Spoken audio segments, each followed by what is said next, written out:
Friends, कैसे हैं आप सब। मैं सरिता मिश्रा आपके अपने ओम शिव शक्ति क्लासेस पर स्वागत करती हूं। उम्मीद करती हूं कि मेरे भाभी शिक्षक भाई बहन सभी खुश होंगे, प्रसन्न होंगे और पूरे मन से अपनी तैयारी करने में जुटे हुए होंगे। जैसा कि हम यहाँ पर डेली क्लासेस लेते हैं रात्रि के 9 बजे। कितनी समय लेते हैं? रात्रि के 9 बजे डेली यहाँ पर क्लासेस रहती हैं, है ना। तो आप सब लाइव जरूर आया करिए रात्रि के 9 बजे, जहाँ भी रहें, लेकिन अपना समय यहाँ पर ध्यान रखिए कि हमारी क्लास रहती है यहाँ पर, ठीक। तो अगर आप चैनल पर नए हैं तो चैनल को सब्सक्राइब कर लीजिए और बेल आइकन दबाना बिल्कुल मत भूलिए, क्योंकि यहीं पर आप इसी के कारण आपको डेली क्लासेस का नोटिफिकेशन मिल पाया करेगा, है ना। तो यहाँ पर डेली क्लासेस रहती हैं, तो आप बिल्कुल मिस मत कीजिए किसी भी दिन। और अगर आपको क्लासेस अच्छी लगती हैं तो यहाँ पर लाइक करके जाइए, लाइक के बटन को प्रेस किए बिल्कुल मत जाइए यहाँ से। तो चलिए, आज हम क्या पढ़ने वाले हैं संडे स्पेशल में। आज हमने क्या रखा है, 3 सब्जेक्ट यहाँ पर रखा है, हिंदी, सीडीपी और ईवीएस। हिंदी, सीडीपी और ईवीएस, आज हम 3 सब्जेक्ट एक साथ पढ़ने वाले हैं। रीज़न ये है, मैं इसलिए एक साथ लेकर के संडे स्पेशल के दिन लेकर के आती हूँ कि अगर आप हफ्ते भर जो भी पढ़ाई आपने की है, अगर आपने ऑनलाइन की है, ऑफलाइन मेरी क्लासेस में लिया है क्लास या किसी अदर का लिया है, तो आपने जो भी पढ़ा है तो इस 30 नंबर में आकलन कीजिए कि हर हफ्ते आपके कितने नंबर आते हैं। इसलिए मेरा उद्देश्य रहता है कि आप 3 सब्जेक्ट एक साथ करें। वैसे तो मैं 4 सब्जेक्ट लाने वाली थी, बट मुझे लगा ज़्यादा हो जाएगा, तो मैंने कहा 3 ही आज रख लेती हूँ, है ना। तो उम्मीद करती हूँ कि आपके सबके सभी अच्छे नंबर आएंगे, और आएंगे भी, क्योंकि आप लोग डेली क्लासेस लेते हो। तो अगर आपके साथी भी नहीं जुड़े हैं तो यहाँ पर जोड़ लीजिए, क्योंकि आपको टेस्ट करने का ये संडे के दिन सबसे अच्छा तरीका है कि एक साथ आप 3-3 सब्जेक्ट। वैसे तो मैं आपको 30 क्वेश्चन एक ही पार्ट से ला के दे सकती हूँ, बट मैं चाहती हूँ कि आपका साथ, क्योंकि आपके एग्जाम की डेट कभी भी आ सकती है ना। तो आप क्या, अब हर संडे को अपना टेस्ट लेते रहिए, खुद से भी लेते रहिए, मैं भी आपका देखती रहूँ हर संडे को कि हमारे फ्रेंड्स कैसी तैयारी इनकी चल रही है। उसके हिसाब से हम उपचारात्मक की तरह क्लास आगे को रखेंगे। चलिए, तो आज ये ऑल इंडिया मॉक टेस्ट है जो आप सभी को देना है। तो यहाँ पर अगर YouTube पे हमारी वो लिंक दी हुई है, ये टेलीग्राम की लिंक है, तो आप यहाँ पर ज्वाइन कर लीजिए टेलीग्राम, क्योंकि तभी आपको पुरानी क्लासेस मिल पाएंगी, PDF मिल पाएगा। तो आप लोग आराम से यहाँ पर सारी क्लासेस डली हुई हैं पिछली, और सभी PDF भी हैं यहाँ पर। तो आप लोग आराम से रिवीजन कीजिए यहाँ पर और क्लासेस का आनंद लीजिए, अपनी तैयारी को बेहतर भी कीजिए, ठीक है, क्योंकि इसीलिए यहाँ पर सारी क्लासेस उपलब्ध करा दी गई हैं। चलिए, तो मैं आपकी तैयारी के लिए प्रतिबद्ध हूँ।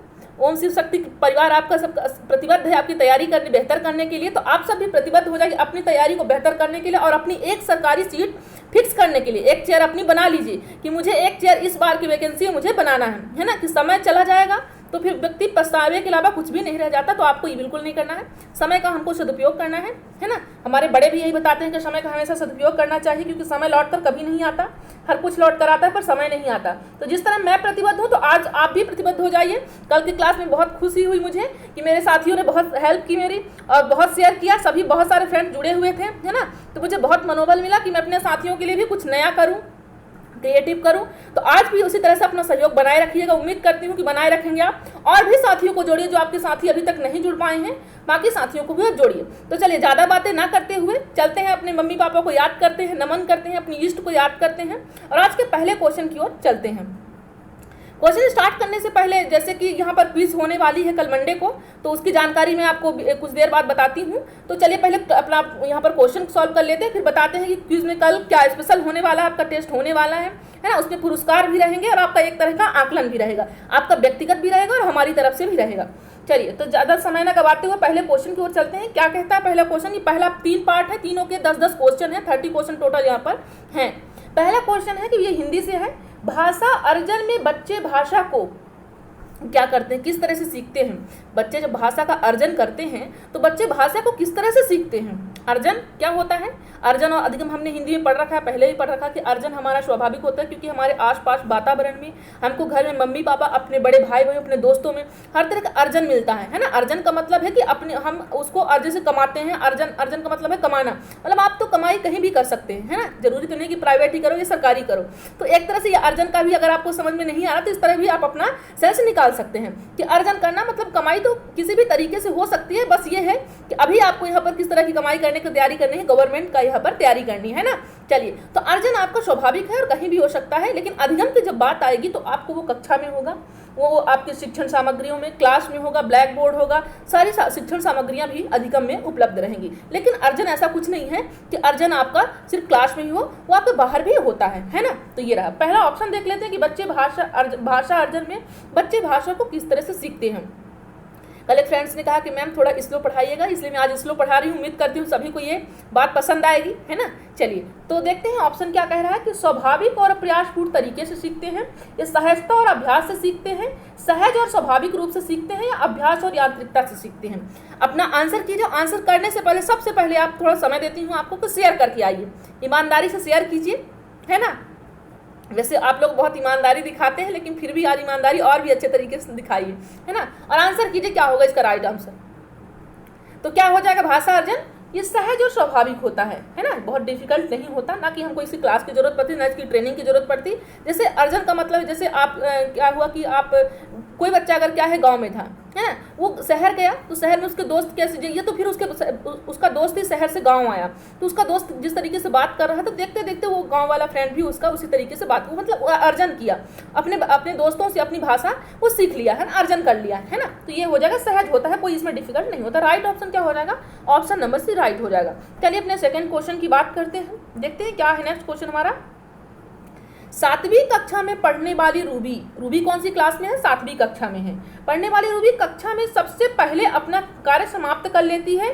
हिंदी भाषा शिक्षक के रूप में आप क्या करेंगे। रूबी कोई लड़की है, 7वीं क्लास की लड़की है, तो वो सबसे पहले अपना गृह कार्य कर लेती है। सबसे पहले अगर आप क्लास में गृह कार्य दिए, होमवर्क दिए हैं, तो वो क्या करती है, वो सबसे पहले अपना कार्य समाप्त कर लेती है। क्लासेस में ही कोई बार का आपने दिया, आप बैठे हैं, कोई बार का बच्चे को दिए हैं, तो बस सबसे बच्चे पहले रूबी क्या कर लेती है, कंप्लीट कर लेती है। तो जब रूबी सबसे पहले कंप्लीट कर लेगी तो रूबी को फिर क्या, क्योंकि बाकी बच्चे भी नहीं कर पाए हैं, रूबी करके फ्री हो चुकी है, तो रूबी के लिए अब नेक्स्ट काम क्या रहेगा देखिए। तो रूबी के भाषा शिक्षक के रूप में आप क्या करेंगे, रूबी की दूसरों से तुलना करेंगे। वाह बेटा देखो रूबी को देखो, रूबी सबसे पहले यहाँ पर क्वेश्चन सॉल्व कर चुकी है, रूबी को देखिए, तुलना करेंगे। या रूबी से शांत बैठने के लिए कहेंगे बेटा तुमने सॉल्व कर लिया, तुम चुपचाप बैठ जाओ, अब तुमको दूसरा काम कोई नहीं करना है। तीसरा कह रहा है रूबी को दूसरे बच्चों के कार्य की जांच का एकमात्र सहारा बताएंगे। रूबी को दूसरे बच्चों के कार्य की जांच का, दूसरे बच्चों को आपको जांच करना है कि दूसरे बच्चे कर पाए या नहीं कर पाए, तो एकमात्र सहारा किसको बनाएंगे, उनकी जांच का रूबी को बनाएंगे। फोर्थ ऑप्शन कह रहा है रूबी को उसके पसंद का कार्य करने के लिए कहेंगे। क्या होगा राइट ऑप्शन, आंसर कीजिए सभी फ्रेंड्स, आंसर करें क्या होगा इसका राइट ऑप्शन। तो हमारा राइट ऑप्शन हो जाएगा ऑप्शन नंबर डी, हमारा राइट हो जाएगा, है ना। क्यों हो जाएगा, क्योंकि बच्चा जब अपना कार्य समाप्त कर लिया है, अब सामने वाले बच्चे नहीं कर पाए अभी, तो क्या फ्री होकर देखेगा, तो सामने वाला बच्चा भी हतोत्साहित होगा कि नहीं ये मेरा एक फ्रेंड तो कर लिया, ये फ्रेंड तो कर ली है, मैं क्यों नहीं कर पाई, हतोत्साहित होगा। तो रूबी को भी कोई ना कोई आप काम दोगे, पर कैसा काम दोगे, क्योंकि रूबी आपके कहने के अनुसार वो तो कर चुकी है वो कार्य, अब रूबी के पसंद के अनुसार ही आप उसे काम दे देंगे कि जो बेटा तुमको पसंद हो, अब तुम भी बैठो नहीं, तुम भी यही कार्य करो, अपनी पसंद का कार्य करो, है ना। तो रूबी क्या कहेंगे आप कि उसकी पसंद का कार्य करने के लिए उसको कहेंगे, है ना। चलिए, क्योंकि रूबी भी कोई ना कोई कार्य पर लगी रहे, ताकि सामने वाला बच्चा भी हतोत्साहित ना हो कि रूबी ने ये तो क्वेश्चन सॉल्व कर लिया, मैं बहुत धीरे हूँ, मैं पिछड़ा हुआ हूँ, मैं तो नहीं कर पाया, तो उसे भी कोई ना कोई काम वहाँ पर दे देंगे, है ना। तो रूबी कार्य में व्यस्त भी रहेगी और अपनी पसंद का कर रही है, तो वो बोर भी नहीं होगी, है ना। तो राइट ऑप्शन क्या हो जाएगा, ऑप्शन नंबर डी। आपको ध्यान रखना है कि कभी भी कोई भी आंसर आप करेंगे तो ना तो आपको किसी को विशेष दिखाना है, चाहे वो प्रतिभाशाली हो, सृजनात्मक हो या पिछड़ा बालक हो, सभी बच्चे को आप क्योंकि शिक्षक है ना, तो आपको सबको समान रूप से देखना है ना। हमको किसी के बैकग्राउंड से मतलब नहीं है, मतलब बैकग्राउंड से तभी है कि हमको जब उसको पढ़ाना है तो हमें थोड़ा उसका बैकग्राउंड भी देखें, ताकि क्योंकि वो जो चीज़ें बैकग्राउंड के हिसाब से नहीं पाया है उसे भी हम देने का प्रदान करेंगे, यहाँ पर कोशिश करेंगे, सिर्फ इसलिए जानेंगे, बाकी इसको नहीं कि उसको वहाँ पर मतलब उसको तुलना करने के लिए या उसे नीचा दिखाने के लिए हम उसके बैकग्राउंड को जाने, है ना। मतलब उसकी हम उपचारात्मक कुछ शिक्षण कर पाएँ, उसकी कुछ हेल्प कर पाएँ, इसलिए हम उसके बैकग्राउंड को जानना हमारे लिए जरूरी है, ना कि किसी अदर के लिए नहीं उद्देश्य है ना। तो ऑप्शन नंबर डी हमारा राइट हो जाएगा। चलिए अपने नेक्स्ट क्वेश्चन की बात करते हैं हम।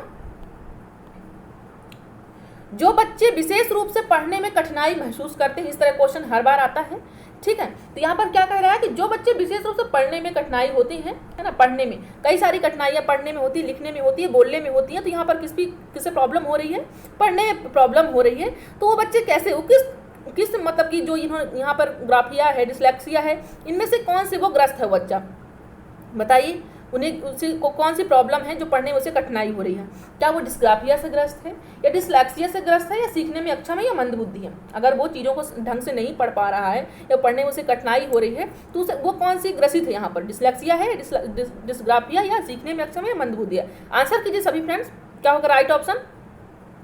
तो ये क्या हो जाएगा, डिसलेक्सिया हो जाएगा, है ना, क्योंकि पढ़ने में है। अब ध्यान रखिएगा जब पढ़ने की बात आएगी तो आपको क्या करना है, यहाँ पर लेक्सिया, है ना, यहाँ पर पढ़ने की जब बात आएगी। बात जब लिखने की है ग्राफिया, तो अब ध्यान रखिए ग्राफिया, जब आपको ग्राफ शब्द आएगा तो ग्राफ में क्या करते हो, आप बनाते हो लिखते हो ना, तो ग्राफिंग से क्या आ जाएगा आपको लिखावट से आ जाएगा, है ना। सिया की बात आएगी तो आपको क्या रहेगा, आपको पढ़ने की बात आ जाएगी, राइट, ठीक है। चलिए, तो और सीखने में अक्षम ऐसी कोई बात नहीं है, मंद बुद्धि की भी बात नहीं है, तो क्या हो जाएगा, ऑप्शन नंबर बी हमारा यहाँ पर राइट हो जाएगा। चलिए अपने नेक्स्ट क्वेश्चन की बात करते हैं हम। उम्मीद करती हूँ आपको क्लासेस पसंद आ रही होंगी। सभी फ्रेंड्स आंसर करें और सभी अपने दोस्तों को भी जोड़ लीजिए, अपने भाई बहनों को भी जोड़ लीजिए, है ना। चलिए, क्योंकि हम एक साथ तीन सब्जेक्ट पढ़ने वाले हैं। वैसे तो आप जानते हैं कि एक क्लास भी दे सकती हूँ, बट किसी न किसी रीजन से दे रही हूँ कि आप लोग अपना यहाँ पर आकलन कर पाएँ। चलिए, फोर्थ क्वेश्चन की बात करते हैं हम। किसी कक्षा में चित्रात्मक तथा रंग बिरंगे चार्ट होने चाहिए, किसी क्लासेस में रंग बिरंगे चार्ट होने चाहिए, कौन सा विकल्प इसके उद्देश्य की पूर्ति नहीं करता है। अगर कोई क्लासेस है, प्राइमरी की क्लास है या उच्च माध्यमिक की क्लास है या तो उच्च प्राथमिक की क्लास है, तो उसमें से आपको ऐसे क्लासेस में रंग बिरंगी आपको क्या करना है, वहाँ पर फोटोज़ लगानी है या रंग चार्ट लगाना है, वर्णमाला की या जिसकी भी आपको लगाना है, वहाँ पर महान पुरुषों की भी लगाना है। तो अगर आप रंग बिरंगे लगा रहे हो, कलर वाइज लगा रहे हो, तो इनमें से कौन सा विकल्प, क्योंकि अगर आप अच्छी आपके पास वहाँ पिक्चर्स हैं तो वो भी कुछ ना कुछ आपको देती हैं, आकर्षक होती हैं, उनसे हमको कुछ सीखने को मिलता है। चार्ट रहते हैं तो चार्ट में वहाँ पर जैसे वर्णमाला के चार्ट हमने लगा दिया क्लासेस में, तो वही बच्चों को पढ़ाने लिखाने वहाँ पर सहायक रहते हैं, क्योंकि बच्चों को आप डायरेक्ट आप क्या करोगे, इंडिकेट कर सकते हो, क्योंकि चार्ट आपके पास रहेगा तो चार्ट से आप क्या करोगे, देखिए यहाँ पर क्या लिखा हुआ है, यहाँ पर क्या लिखा हुआ है, यहाँ पर क्या लिखा है, तो बच्चे को डायरेक्ट वहाँ पर प्रत्यक्ष रूपों से आप सिखा पाओगे, है ना। तो बात जब चार्ट की आएगी तो यहाँ पर कौन सा उद्देश्य पूर्ति नहीं कर रहा है चार्ट हमारा। पहला ऑप्शन कह रहा है यहाँ पर कि बच्चों को सीखने सिखाने का वातावरण प्रदान करते हैं। जो चार्ट होते हैं, तो रंग बिरंगे जो चार्ट होते हैं, तो कौन सा विकल्प उद्देश्य की पूर्ति नहीं करता है, यहाँ पर उद्देश्य की पूर्ति नहीं कर रहा है। तो जो बच्चों को सीखने सिखाने का वातावरण प्रदान करते हैं, जो रंग बिरंगे चार्ट होते हैं, वो बच्चों को सीखने सिखाने का वातावरण प्रदान करते हैं, तो ये सही बात है। जो रंग बिरंगे चार्ट रहते हैं, बच्चे आकर्षित होते हैं, बच्चे और भी सीखने की वहाँ पर अपना इंटरेस्ट बढ़ाते हैं, अपनी रुचि बढ़ाते हैं और उन्हें अच्छा लगता है ना, तो वो खुशी मन से भी वो कार्य करते हैं। बच्चे उसकी सामग्री से सीखने का प्रयास करते हैं, ये भी बिल्कुल सही बात है। टीचर भी सिखाने का प्रयास करते हैं और बच्चे भी सीखने का प्रयास करते हैं, तो ये भी हमारा राइट ऑप्शन हो जाएगा। बात करते हैं अगर हम थर्ड ऑप्शन की, बच्चे की कल्पना लोग के रंगों तथा आकृतियों को पहचान नहीं मिलती है। क्या कह रहे हैं यहाँ पर, बच्चे की कल्पना। वैसे तो आपको मालूम है कि जो चार्ट होते हैं, मैगजीन होती हैं, इसमें हमको आकर्षक कोई ग्राफिक होती है तो हमको कुछ ना कुछ सीखने में अट्रैक्टिव लगता है हमको, तो वो कुछ ना कुछ सोचने पर भी हमको मजबूर करते हैं, मतलब हम कल्पना की दुनिया में भी खो जाते हैं उनको देख करके, इमेजिन करने लगते हैं। तो यहाँ पर क्या कह रहा है कि कल्पना लोग के रंगों तथा आकृतियों को पहचान नहीं मिलती। ऐसी तो बात नहीं है कि जो रंग बिरंगे चार्ट होते हैं कि उनको नहीं मिलती कल्पना के लोक रंगों के आकृतियों को पहचान ही नहीं मिलती है। बात फोर्थ ऑप्शन की करेंगे अगर हम, यहाँ पर फोर्थ ऑप्शन क्या कह रहा है कि उससे शैक्षिक वातावरण को बनाने में मदद मिलती है। बिल्कुल वातावरण, शैक्षिक वातावरण बनाने को मदद मिलती है। क्लास में वहाँ पर चार्ट है क्लास में, तो आप शैक्षिक वातावरण को और भी आराम से वहाँ पर सहायक होती है, क्योंकि वहाँ पर आपके पास चार्ट रखा हुआ तो बच्चे को आराम से पढ़ा सकते हो वर्णमाला, है ना। तो भी क्या है, वातावरण बना रही है क्लास में पढ़ाने का। पर यहाँ पर ऑप्शन जो सी है हमारा, तो यहाँ पर क्या करें, बच्चे की कल्पना लोग के रंगों तथा आकृतियों को पहचान नहीं मिलने की बात कर रही है, तो ये हमारा यहाँ पर रॉन्ग हो जाएगा। पर बात किसकी हो रही है, यहाँ पर नहीं की बात हो रही है कि इसकी उद्देश्य की पूर्ति नहीं करता है। यही हमारे उद्देश्य की पूर्ति नहीं करता, क्योंकि रीजन यह है कि बच्चे की कल्पना जो होती है तो रंगों से और भी आकृतियों से पहचान मिलती है, पर बात यह किसी की कर रहा है कि नहीं मिलती, तो ये हमारा रॉन्ग हो जाएगा। पर पूछ नहीं रहा तो यही हमारा राइट ऑप्शन हो जाएगा, ऑप्शन नंबर सी राइट हो जाएगा हमारा, है ना। उम्मीद करती हूँ सभी फ्रेंड्स से बन गया होगा। चलिए नेक्स्ट क्वेश्चन की बात करते हैं हम, यहाँ पर देखते हैं हमारा नेक्स्ट क्वेश्चन क्या है। दी गई सहायक सामग्री में से निम्न में से शेष से भिन्न सहायक सामग्री चुनिए। दी गई सहायक सामग्री में से शेष से भिन्न सहायक सामग्री चुनिए। पत्र पत्रिकाएं, समाचार पत्र, बाल साहित्य, कंप्यूटर। आंसर कीजिए कि इनमें से चार आपके पास जो ऑप्शन है सहायक सामग्रियां दी हुई हैं, तो यहाँ पर कौन सा एक अलग है जो वो तीनों से मैच नहीं करेगा या दोनों से मैच नहीं करेगा या पहले से मैच नहीं करेगा। आंसर कीजिए सभी फ्रेंड्स, क्या होगा राइट ऑप्शन, क्या होगा यहाँ पर हमारा क्या हो जाएगा। तो यहाँ पर जो तीन ऑप्शन दिया है, पत्र पत्रिकाएं, समाचार पत्र, बाल साहित्य, ये कैसा है, ये किस टाइप का ये सामग्री है, ये है तो दृश्य, है ना, लेकिन किस तरह का माहौल बनाता है क्लास में, ये प्रिंट समृद्धि रहता है। कैसा रहता है? प्रिंट समृद्धि। जो पत्र पत्रिकाएं भी आपको लिखित आती हैं, समाचार पत्र भी प्रिंट संबंधित रहता है, बाल साहित्य भी आपको लिखी लिखाई ही कविताएं आती हैं, तो वह प्रिंट समृद्धि रहती है। वातावरण, वहाँ पर प्रिंट संबंधित वातावरण बनाता है, लिखावट का वातावरण, मतलब वहाँ पर लिखने से संबंधित ज़्यादा जागरूकता बन रही है। पर बात जब कंप्यूटर की आई, ये थोड़ा अलग है ना। जैसे आपको मालूम है कि दृश्य भी है, श्रव्य भी है सामग्री, लेकिन ये सब कैसी है? ये सिर्फ दृश्य है ना। इनको हम सब पढ़ सकते हैं, देख सकते हैं, पढ़ सकते हैं इनको, है ना। तो यहाँ पर यह क्या कह रहा है? क्योंकि यहाँ पर ये दृश्य और श्रव्य दोनों है कंप्यूटर, तो इन तीनों से ये भिन्न है, ये तीनों सेम है और ये डिफरेंट है। चलिए, तो क्योंकि बात यहाँ पर शेष से भिन्न की हो रही थी, तो यही राइट ऑप्शन हो जाएगा। चलिए नेक्स्ट क्वेश्चन की बात करते हैं हम। क्या है हमारा नेक्स्ट क्वेश्चन? तो नेक्स्ट क्वेश्चन पे चर्चा करने से पहले देख लेते हैं यहाँ पर ओम शिव शक्ति क्लासेस की ओर से आप सबको टैलेंट खोजने की एक प्रश्नोत्तरी रखी गई है, कल मंडे को है। तो आप लोग इसमें जरूर शामिल होइए, अपने सभी दोस्तों को शामिल करवाइए, यहाँ शेयर कीजिए सभी लोग को, ताकि वो अपना आकलन कर पाएं, है ना। तो सवाल हमारे रहेंगे और जवाब आपके रहेंगे, है ना। तो इस तरह से, और अपने ज्ञान का यहाँ पर देखिए कि आपकी तैयारी कैसे बेहतर, तो आपका एक तरह से आकलन भी हो जाएगा। क्योंकि मैंने ये रक्षाबंधन के दिन आपको कहा भी था कि हम आपके लिए अपने ये गिफ्ट है हमारा, जो कि हर संडे को या मंडे को हम अपना यहाँ पर क्विज रखा करेंगे, उसमें पुरस्कार के तौर पर यहाँ पर मिला करेगा, है ना। चलिए, तो यहाँ पर देखेंगे कि ये फिर हम आपको वीडियो बनाकर इसके बारे में डिटेल से बताएंगे क्या इसकी प्रोसेस रहेगी, है ना। लेकिन ये कल होने वाली है, तो अब कल होने से पहले कल रात्रि 9 बजे ये क्विज होने वाली है, तो आप सब इसमें जरूर भाग लीजिए, अपने सभी साथियों को लेकर के आइए, उन्हें भी खोजने का मौका दीजिए अपना टैलेंट, है ना। चलिए बात करते हैं अपने नेक्स्ट क्वेश्चन की, क्योंकि आपका यहाँ पर टैलेंट तो है ही है, साथ साथ आपका आकलन भी हो जाएगा और आपका रिवीजन भी हो जाएगा, है ना, दोनों साथ साथ हो जाएंगे। चलिए बात करते हैं नेक्स्ट क्वेश्चन की। तो आप सब जरूर शामिल होइएगा, मैं भी जान पाऊँ कि मेरे फ्रेंड्स की तैयारी कैसी चल रही है ना, और अपने साथियों को भी जोड़ लीजिएगा कल। तो सबसे पहले बात करते हैं क्वेश्चन की अपने। नेक्स्ट क्वेश्चन क्या है कि प्राथमिक स्तर पर एक अध्यापिका, प्राथमिक स्तर की एक अध्यापिका है जो क्या पढ़ा रही है? संज्ञा पढ़ा रही हैं। संज्ञा पढ़ाते समय पहले संज्ञा की क्या दे रही है? परिभाषा, डेफिनेशन बता रही हैं वो। उसके बाद डेफिनेशन के बाद वो क्या कर रही हैं? संबंधित एग्जाम्पल बता रही हैं। पहले उन्होंने क्या बताया? डेफिनेशन बताया, फिर एग्जाम्पल बताया। अध्यापिका व्याकरण शिक्षण की कौन सी विधि अपनाती हैं? पहला निगमन विधि अपना रही हैं यहाँ पर, कि पहले क्या दे रही है वहाँ पर? पहले वहाँ पर क्या दे रही हैं? परिभाषा दे रही हैं, फिर उसका पहले संज्ञा की पढ़ाते समय संज्ञा की परिभाषा बताती हैं, उसके बाद संबंधित उदाहरण देती हैं, है ना। तो पहले रूल बता रही हैं, फिर इसके बाद एग्जाम्पल दे रही हैं। तो यहाँ पर क्या है? निगमन विधि है, या आगमन विधि है, या सूत्र विधि है, प्रत्यक्ष विधि है? आंसर कीजिए सभी फ्रेंड्स, क्योंकि बहुत आसान सा क्वेश्चन है और हर टेट एग्जाम में बनता है, इसीलिए मैं क्वेश्चन लेकर के आई हूँ। चलिए आंसर कीजिए सभी लोग। तो क्या हो जाएगा राइट ऑप्शन हमारे यहाँ पर? ऑप्शन नंबर फर्स्ट हमारा राइट हो जाएगा। आगमन, यहाँ पर निगमन विधि हो जाएगा। क्या हो जाएगा? निगमन विधि में क्या करते हैं? पहले नियम बनाते हैं, सूत्र बनाते हैं, फिर इसके बाद हम क्या करते हैं? वहाँ पर उदाहरण देते हैं, है ना। चलिए, तो यहाँ पर आगमन में क्या हो जाता है? पहले उदाहरण देते हैं, फिर नियम बनाते हैं, है ना, उसी के अनुरूप। चलिए बात करते हैं नेक्स्ट क्वेश्चन की। पोर्टफोलियो के संबंध में, किसके संबंध में? पोर्टफोलियो के संबंध में कौन सा कथन सही है?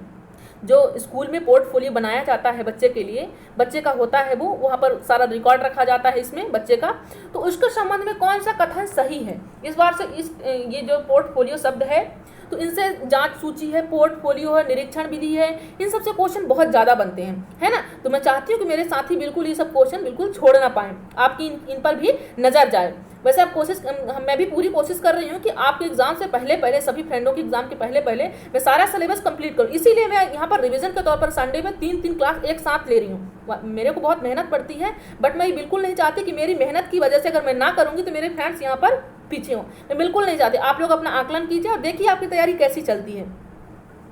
चलिए, तो क्योंकि पढ़ना ही पढ़ना नहीं होता, पढ़ तो लेते हैं अपन, बट अपना आकलन नहीं करते तो हमें मालूम नहीं होता कि हमारी कमियां कहाँ पर है। क्योंकि अपनी कमियां भी जानना व्यक्ति को जरूरी होता है, क्योंकि तभी तो उसका हम भरपूर वहाँ पर भरपाई कर पाएंगे। पर कमियां ही नहीं जानेंगे तो हम कुछ कर कैसे पाएंगे, है ना। हम खूब बहुत सारा हम सिलेबस पढ़ लिए हैं, लेकिन हमें ये नहीं मालूम है कि सिलेबस के बीच में हमें क्या नहीं आता है। हमें तो ये मालूम कि हमने सारा पढ़ लिया, मतलब सब कुछ आ रहा है, लेकिन कुछ ऐसा भाग भी होता है जो अपन भूल जाते हैं। उन्हीं भूलने की त्रुटि को हमको यहाँ पर सुधारना है ना।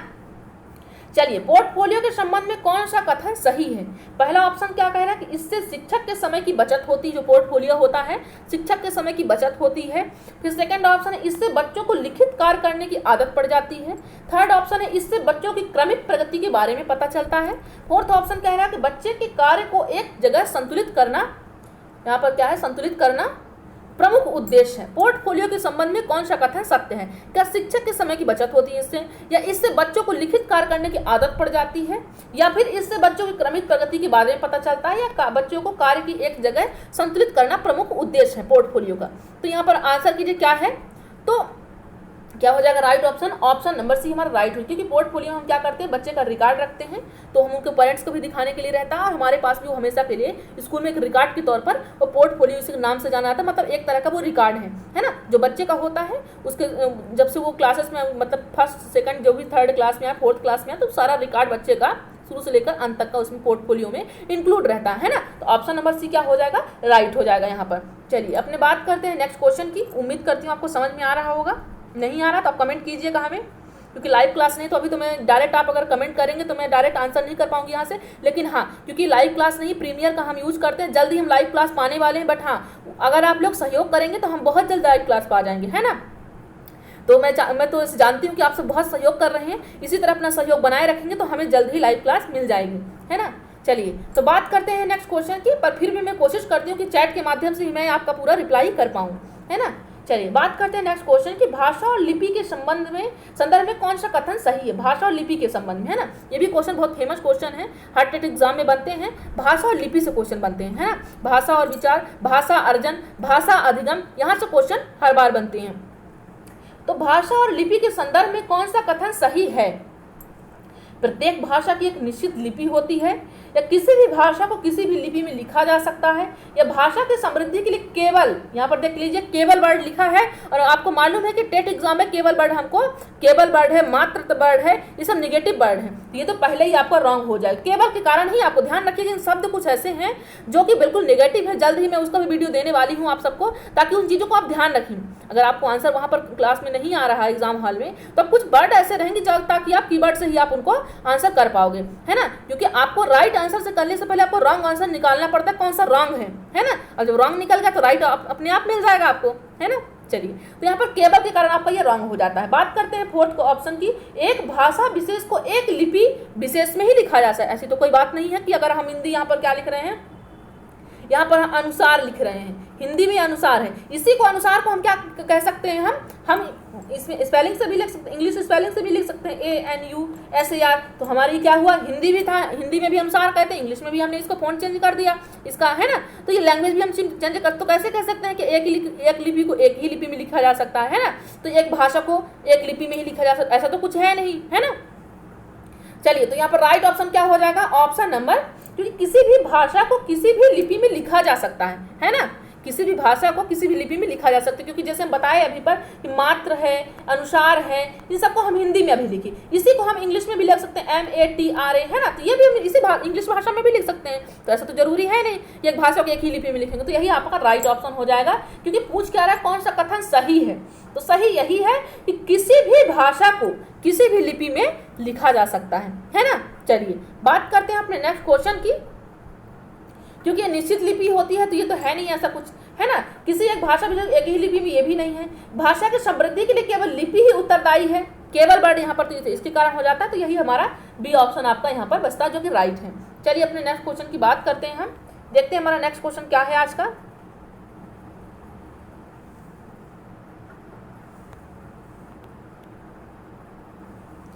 चलिए तो नेक्स्ट क्वेश्चन हमारा आज का यहाँ पर, उच्च प्राथमिक स्तर पर कैसा, उच्च प्राथमिक स्तर पर भाषा शिक्षण में सर्वोपरि महत्वपूर्ण सामग्री है।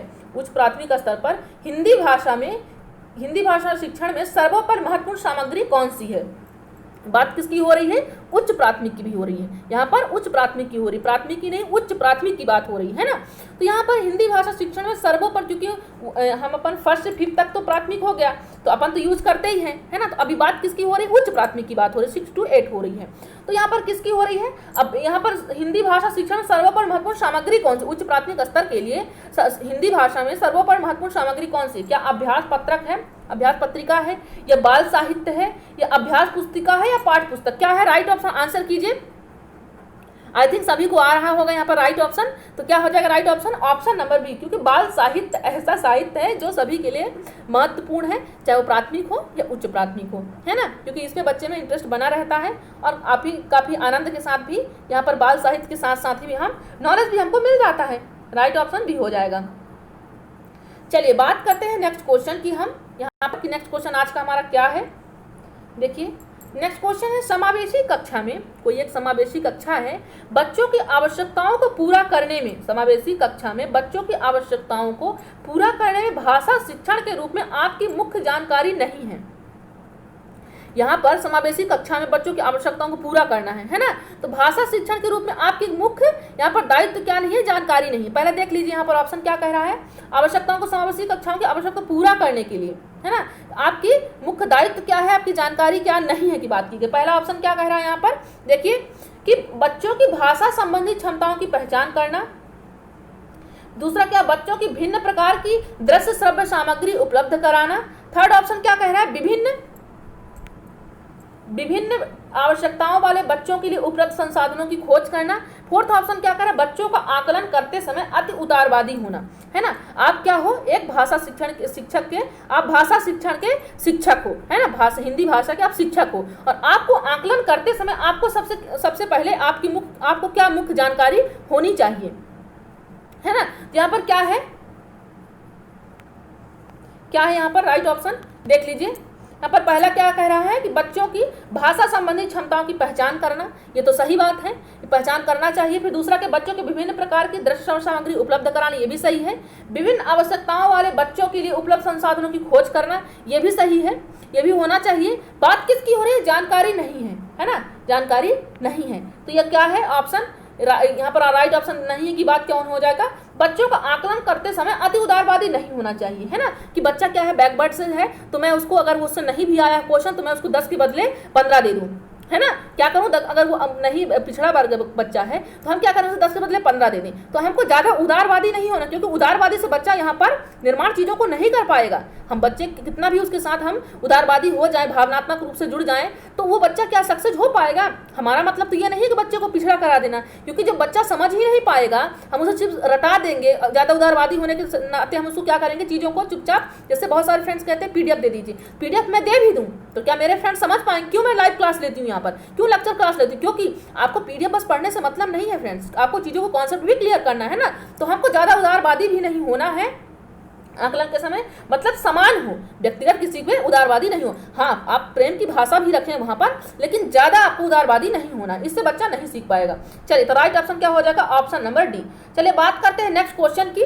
क्या है नेक्स्ट क्वेश्चन, यहाँ से आपका CDP है ना, 11 से क्या है आपका CDP है। अभी तक हमने हिंदी के पार्ट पढ़ा, अब ये CDP है आपका। तो देखिए आपका क्या है पहला क्वेश्चन CDP में, कि विद्यार्थी केंद्रित उपागम वह है जिसमें विद्यार्थी, अगर यहाँ पर चाइल्ड सेंटर्ड है, यहाँ उपागम है, तो उसमें क्या होना चाहिए, शिक्षार्थियों को उनकी प्रतिक्रियाओं के लिए पुरस्कार और दंड दिया जाता है। जो जहाँ पर विद्यार्थी केंद्रित वहाँ पर उपागम है, वहाँ पर कोई भी चीज़ चल रही है या क्लासेस चल रही हैं, तो वहाँ पर कैसा होना चाहिए कि विद्यार्थियों को उनकी प्रतिक्रियाओं के लिए पुरस्कार और दंड दिया जाए। अगर वो सही काम कर पुरस्कार दे और नहीं कर रहे हैं तो उनको दंड दिया जाना चाहिए, क्या ऐसा होना चाहिए।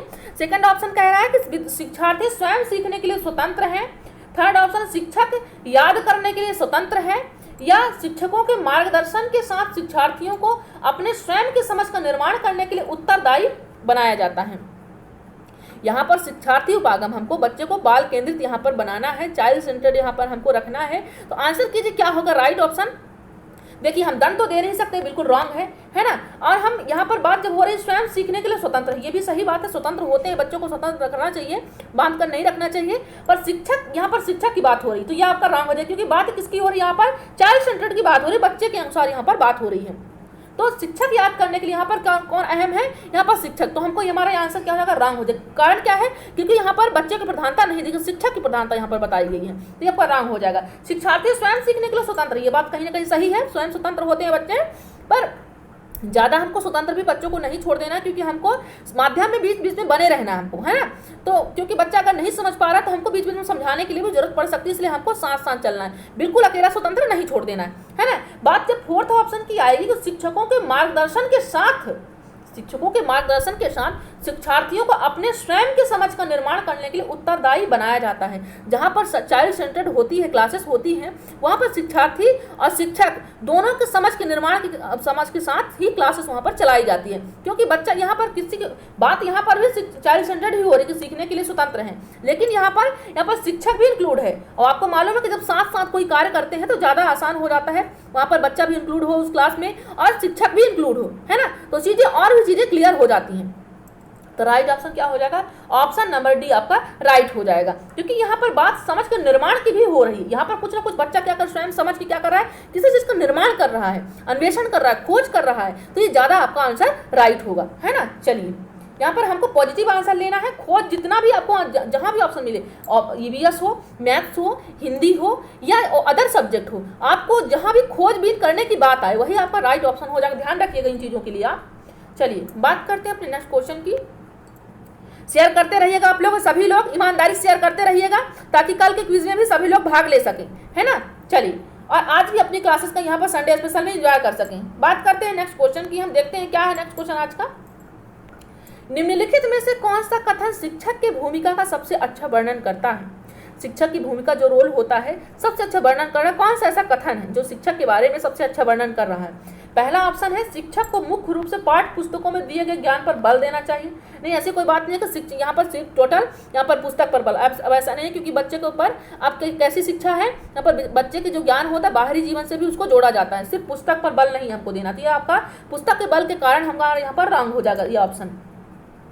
बात सेकंड ऑप्शन की जब आएगी, शिक्षक के अपने अभिलेखों का रख रखाव परिश्रम पूर्वक करना चाहिए। यहाँ पर भी कैसा है, यहाँ पर भी परिश्रम पूर्वक करना चाहिए कह रहा है ऑप्शन। थर्ड ऑप्शन क्या कह रहा है, सामाजिक दुनिया के लिए तैयार करने हेतु शिक्षक को बच्चों से प्रतियोगिता को बढ़ावा देना चाहिए। हमको यहाँ पर प्रतियोगिता को बढ़ावा नहीं देना है ना, प्रतियोगिता वर्ड हमको नहीं बनाना, बच्चे को एबल बनाना है ताकि वो अपने ज्ञान का निर्माण स्वयं कर सके। लेकिन भाई हमें ये नहीं बताना, ये करके नहीं बताना कि आप देखिए कि आप 25 लाएं तो आप क्यों नहीं ला पाए, है ना, कि एक दूसरे प्रतियोगिता कराएं, लड़ाई कराएं, है ना। चलिए, अपना आकलन करने के लिए जरूर करेंगे, लेकिन प्रतियोगिता को बढ़ावा देना अब यहाँ का उद्देश्य नहीं है एनसीईआरटी 2005 के अनुसार, है ना। बच्चे को क्या करना है, स्वयं ज्ञान का निर्माण करवाना है, वो स्वयं चीजों को समझ सके, है ना, और हर बच्चा ऐसा कर सके, पर्टिकुलर किसी एक बात की बात नहीं है ना। चलिए, तो यहाँ पर नेक्स्ट तो ये क्या है ऑप्शन आपका, एक शिक्षक सामान्य आवृत्ति बच्चों में सुरक्षा की भावना को बढ़ावा देनी चाहिए। एक शिक्षक की बात की गई है कि शिक्षक को सबसे अच्छा वर्णन करता है, शिक्षक के बारे में कौन सा ऐसा ऑप्शन है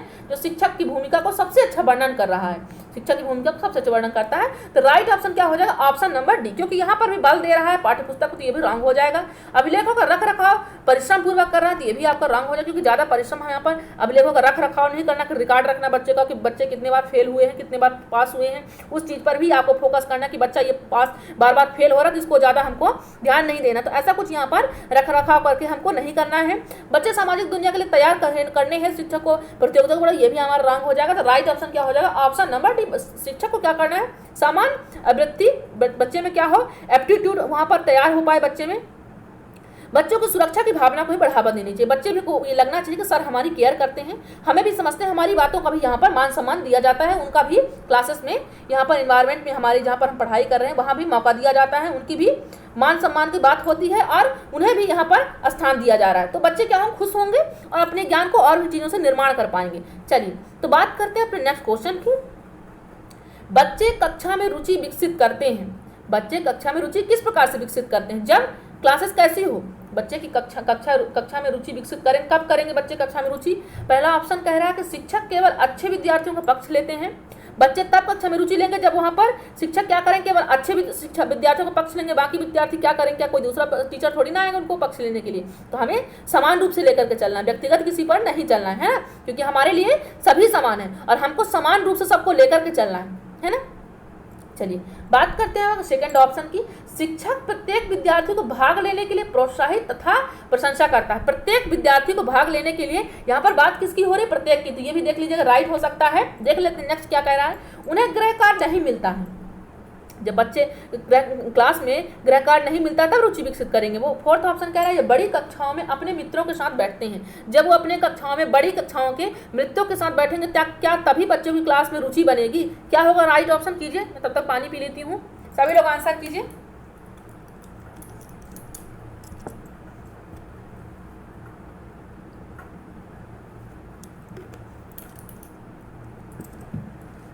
चलिए आंसर कीजिए क्या होगा राइट यहाँ पर।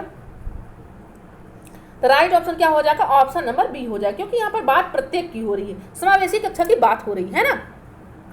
तो समावेशी जैसी बात आएगी समान रूप से तो आपका आंसर पॉजिटिव होगा, राइट होगा, है ना। तो यहाँ पर बात सभी की हो रही है। अब विद्यार्थियों को भाग लेने प्रोत्साहित भी हो रहा है यहाँ पर, और प्रशंसा भी हो रहा है बच्चे की। तो बच्चा कहीं ना कहीं इंटरेस्ट जताएगा अपना, और क्लास में और भी रुचि और रुझान बनाए रखेगा, ताकि नेक्स्ट भी क्लास में आएगा बच्चा, है ना। चलिए बात करते हैं अपने नेक्स्ट क्वेश्चन की।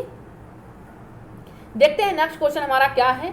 एक प्रभावी कक्षा में क्या होना चाहिए।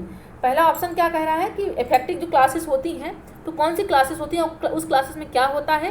पहला ऑप्शन है अधिक अंक प्राप्त करने के लिए विद्यार्थी एक दूसरे के साथ प्रतियोगिता में रहते हैं। एक प्रभावी कक्षा तभी कहलाएगी जब वहाँ पर प्रत्येक अधिक अंक प्राप्त करने के लिए विद्यार्थी एक दूसरे के साथ प्रतियोगिता करते रहते हैं, तभी वो प्रभावी कक्षा कहलाएगी। सेकेंड ऑप्शन है शिक्षक चर्चा को प्रोत्साहित करता है और शिक्षार्थियों के पूर्व ज्ञान और पृष्ठभूमि के साथ संबंध बनाता है। थर्ड ऑप्शन क्या कह रहा है, शिक्षार्थी निष्क्रिय रूप से शिक्षक के निर्देशों का पालन करते हैं। यहाँ पर देख लीजिए निष्क्रिय वर्ड की यूज किया गया है, निष्क्रिय। तो हमको कैसा निष्क्रिय नहीं बनाना है, बच्चों को सक्रिय बनाना है, हमको सक्रिय दुनिया में उसको ले जाना है ना। तो ये भी आपका यहाँ पर रॉन्ग ऑप्शन क्यों हो जाएगा, क्योंकि यहाँ पर बात निष्क्रिय की हो रही है, इसलिए आपका ऑप्शन रॉन्ग हो जाएगा। बात जब आएगी फोर्थ ऑप्शन कि शिक्षक पाठ तैयार करता है और एक व्याख्यान के रूप में उसे प्रस्तुत करता है। तो व्याख्या तो अब देनी नहीं है, लेक्चर विधि हम नहीं देना है, क्योंकि बच्चे को भी हमको साथ में लेकर चलना है ना। यानी कि व्याख्या दिए जा रहा है सर दिए जा रहे हैं क्लास में, और बच्चों को कोई यहाँ पर अहम नहीं दिखाया जाता, बच्चों से कुछ भी नहीं पूछा जाता है। तो ऐसा कुछ यहाँ पर नहीं होने वाला है ना। तो इफेक्टिव क्लास वो नहीं हो सकती, क्योंकि वहाँ पर सिर्फ शिक्षक केंद्रित है, बच्चे के केंद्रित वहाँ पर नहीं लिया जा रहा है। तो वहाँ पर बच्चा क्या होगा, वो स्किप करके निकल जाएगा वहाँ से, है ना। जैसे बहुत सारे फ्रेंड्स यहाँ पर उब जाते हैं, तो फिर मैम नेक्स्ट क्वेश्चन कराई, मैम नहीं करा रही तो फिर निकल लिए। तो ऐसा नहीं करना है, आपको क्लासेस के अंत तक बने रहना है, क्योंकि चीज़ें बहुत इंटरेस्टिंग है, और तीन सब्जेक्ट का एक साथ आप आकलन कर पाएंगे। सोचिए कितनी अच्छी बात है ना। चाहेंगे तो मैं नेक्स्ट संडे से यही कर दूंगी कि एक ही क्लास रखा करूँगी। मैं चाहती हूँ कि हर संडे को आप आकलन करें अपना, है ना। तो ये मेरा इरादा और जो मेरा यहाँ पर प्रयास है, कैसा है, क्या सही है या नहीं, आप लोग भी अपना यहाँ पर सुझाव दीजिएगा, उसका भी यहाँ पर स्थान दिया जाएगा, है ना। क्योंकि पढ़ाना तो मुझे आप सबको ही है ना। तो अगर आप लोग के अनुसार नहीं रहेगा तो फिर चीज़ें इंटरेस्टिंग नहीं बनेंगी, है ना। क्योंकि बात प्रभावी कक्षा की भी हो रही है, और कहीं ना कहीं हमारी भी एक कक्षा है, तो प्रभावी बन रही है नहीं बन रही है, तो ये तो आप लोग ही फीडबैक देंगे, है ना। चलिए तो यहाँ पर राइट ऑप्शन देख लेते हैं, प्रभावी कक्षा कौन सी होती है। तो कौन सी होगी, जो शिक्षक चर्चा को प्रोत्साहित करते हैं और शिक्षार्थियों के पूर्व ज्ञान और पृष्ठभूमि के साथ संबंध बना रहे। मतलब कि चर्चा में शिक्षक क्या करें, बच्चे को भी शामिल करें, उनको भी प्रोत्साहन दें, और शिक्षार्थियों को पूर्व ज्ञान जो बच्चे ने पहले सीख कर के आए हैं उनको भी साथ में इंक्लूड करें। क्योंकि बच्चे को अगर हम हाई लेवल का बता भी देंगे, तो अगर पिछला उनका अच्छा ज्ञान नहीं है, पिछला जो उनका अगर जो भी जानकारी है, जैसे मान लीजिए हम यहाँ पर ट्रिग्नोमेट्री बता देते हैं ना। ट्रिग्नोमेट्री से पहले अगर हम यहाँ पे वैल्यू उनको नहीं मालूम है, क्या होगी साइन थीटा की वैल्यू, क्या होगी कॉस थीटा की वैल्यू, तो हम बच्चे को अगर पूरा ज्योमेट्री का हम यहाँ पर ट्रिग्नोमेट्री की क्वेश्चन ही सॉल्व कराएं, तो बच्चा समझ ही नहीं पाएगा कि वैल्यू आ कहाँ से रही है। तो हमको क्यों बच्चे को पहले देखना क्या ट्रिग्नोमेट्री की वैल्यू आ रही है, वैल्यू जो होती है उसमें, तो क्या वो वैल्यू याद है या नहीं, समझ में आता है कि नहीं आ रहा है। तो सब कुछ पूर्व भी देखेंगे, इसके अनुसार ही हम क्लासेस को वहाँ पर बताएंगे, आगे बढ़ाएंगे। तो राइट ऑप्शन क्या हो जाएगा, ऑप्शन नंबर बी हो जाएगा। चलिए थोड़ा ज़्यादा लंबी क्लासेस इसलिए हो जाती है क्योंकि मैं आपको बड़े ज़्यादा एग्जांपल देने लगती हूँ। चाहती हूँ कि आप लोग थोड़ा रियल लाइफ एग्जांपल पाएंगे तो ज़्यादा चीज़ों को आसान कर पाएंगे, क्वेश्चनों को तोड़ पाएंगे। आपको क्वेश्चनों को तोड़ना सीखना, रटना नहीं है आपको बिल्कुल भी, है ना। रटना मना है बिल्कुल, यहाँ पर आपको चीज़ों को तोड़ना है। क्वेश्चन पाइए, तोड़िए, सबसे पहले उसको क्वेश्चन को तोड़िए, देखिए क्वेश्चन कहना क्या चाहता है। और जो क्वेश्चन कहेगा, मैं समझती हूँ कि आप सब बिल्कुल यहाँ पर आंसर कर पाया करेंगे, हर बार कर पाएंगे। आपको कोई क्वेश्चन भी आ जाए आप बिल्कुल नहीं डरने वाले, क्योंकि आपको क्वेश्चन को तोड़ना आने लगेगा। तो क्वेश्चन को तोड़ना सीखिए आप सब, है ना। चलिए बात करते हैं अपने नेक्स्ट क्वेश्चन की, देखते हैं क्या है नेक्स्ट क्वेश्चन। बच्चे के निम्न कथनों में से कौन सा सही है, बच्चों के निम्न कथनों में से कौन सा सही है। क्या बच्चे समस्या समाधान करता है, या बच्चे वैज्ञानिक शोध करता है, या बच्चे पर्यावरण के अन्वेषक रूप है, सक्रिय अन्वेषक है, या उपरोक्त सभी। क्या है आंसर कीजिए, बहुत आसान सा क्वेश्चन, इनकी थ्योरी भी हमने पढ़ रखी है। बताइए सभी लोग आंसर कीजिए, उम्मीद करते हो सभी से आ भी जाएगा। जीन पियाजे की थ्योरी से लिया गया है ये क्वेश्चन, है ना। तो आंसर कीजिए क्या होगा इसका राइट ऑप्शन। तो ऑप्शन नंबर डी हमारा राइट हो जाएगा। क्या हो जाएगा, ऑप्शन नंबर डी राइट हो, उपरोक्त सभी हो जाएगा। क्योंकि जीन पियाजे ने क्या कहा है, बच्चे को छोटा वैज्ञानिक कहा उन्होंने, है ना। कि बच्चा क्या है, एक शोध करता है, वो चीज़ों को स्वयं निर्माण करता है चीज़ों को, है ना। उनका कहना है कि बच्चे को अगर आप खिलौना दे रहे हो तो सबसे पहले वो खिलौने को तोड़ेगा, तोड़ने के बाद उसे जोड़ेगा कि आखिर पहले कैसा था और आप कैसा हो रहा है ना। तो चीज़ों को क्रिएटिव बनाता है वो बच्चा। तो कैसा है, उनको छोटा वैज्ञानिक भी कहा जी पियाजे जी ने बच्चे को। एक वैज्ञानिक शोध करता है, समाधान करता है। वो बच्चे पर्यावरण के सक्रिय अन्वेषक होते हैं, है ना। वो वातावरण स्वयं ज्ञान का निर्माण करते हैं। स्कीमा में जो हम पढ़ते हैं कि अपने मानसिक संरचना में जो भी हम सक्रिय ज्ञान का निर्माण करते हैं वही हमारी मानसिक संरचना में वो स्कीमा होता है ना। तो राइट ऑप्शन क्या हो जाएगा, ऑप्शन नंबर डी हो जाएगा। चलिए नेक्स्ट क्वेश्चन की बात करते हैं हम। देखते क्या है नेक्स्ट क्वेश्चन आज का हमारा।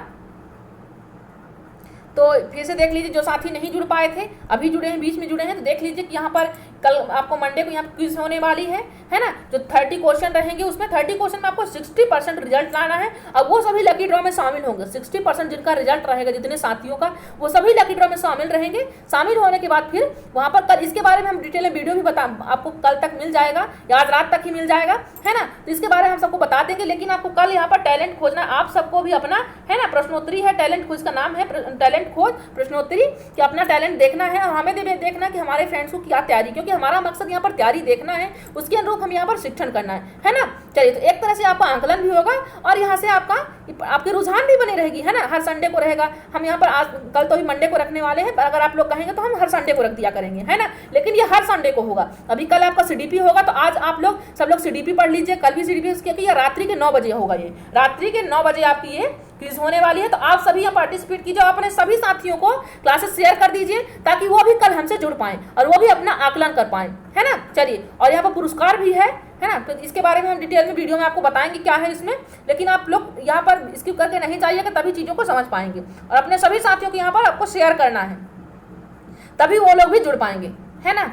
चलिए, तो देखते हैं नेक्स्ट क्वेश्चन क्या है हमारा यहाँ पर। एक शिक्षिका अपने प्राथमिक कक्षा में प्रभावी अधिगम को बढ़ा सकती है। एक शिक्षिका अपनी क्लास में प्रभावी अधिगम, वहाँ इफेक्टिव क्लास कैसे बना सकती है, इफेक्टिव अधिगम लर्निंग कैसे बना सकती है, कैसे बढ़ा सकती है ना। तो बताइए क्या ऑप्शन हो सकता है बढ़ाने का, प्रभावी अधिगम को बढ़ाने क्या तरीका हो सकता है। क्लासेस में कैसे शिक्षिका बना सकती है, माहौल कैसे बना सकती है कि बच्चे कभी क्लास में मन लगे। पहला ऑप्शन क्या है, विषय वस्तु को विद्यार्थी के जीवन के साथ संबंधित करके। सेकंड ऑप्शन है अधिगम में छोटी छोटी उपलब्धियों के लिए पुरस्कार दे करके, या अभ्यास के द्वारा, या अपने विद्यार्थियों में प्रतियोगिता को बढ़ावा देना। तो एनसीएफ 2005 के अनुसार यहाँ पर बढ़ावा देना तो नहीं है, सॉरी नेक्स्ट क्वेश्चन आ गया है। चलिए देख लेते हैं क्या है, आगे निकल गया है।